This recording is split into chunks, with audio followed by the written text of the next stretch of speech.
So with respect to the PHH versus CFPB case, just today, the Federal Court of Appeals ruled that the structure of the CFPB is unconstitutional. Yeah, but they get to keep on operating exactly how they are right now.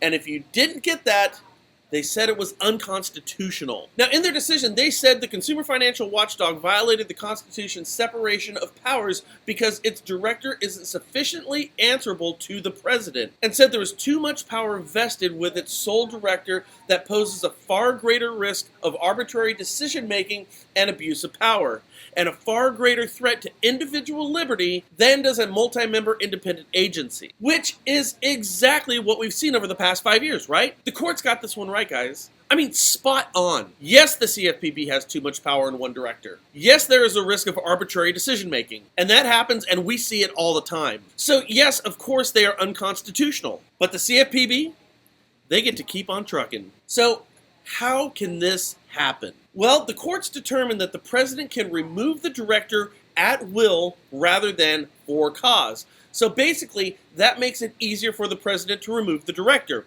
Here's the problem and why nothing is going to change. The president doesn't want to remove this guy. Now think about this for a second. The president assigned this guy, the director, with a recess appointment circumventing Congress, which came with a ton of heat. So if the president was willing to take heat to get his guy, he must really like his guy. So the director, he's not going anywhere. So this is just business as usual. But wait, what about PHH? Well, the courts overturned the CFPB's sanctions against PHH, where they raised their fine by over $100 million. Now, I need you to really think about this for a second. The CFPB raises the fine to PHH by over $100 million. That's what's at the core of this case. Now, doesn't this just prove the courts got this one right?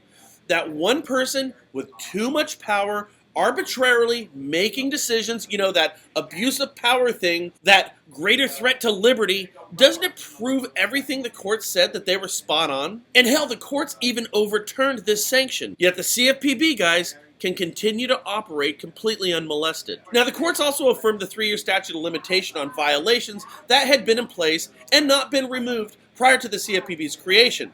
Yet the CFPB persecutes cases older than 3 years in spite of existing law because, well, that's just who the CFPB is. And the CFPB said Dodd-Frank didn't say anything about a 3-year limitation, so we're just going to go ahead and do it despite existing law. We'll go after whoever we want, regardless of what the time frames are. So the courts shut this down, again proving their decision was correct. Yet the CFPB, like I said, continues to operate just how they are right now, with one director at the will of the president, even though the structure has been ruled to be unconstitutional. Amazing. You know, here's the thing. PHH, they won.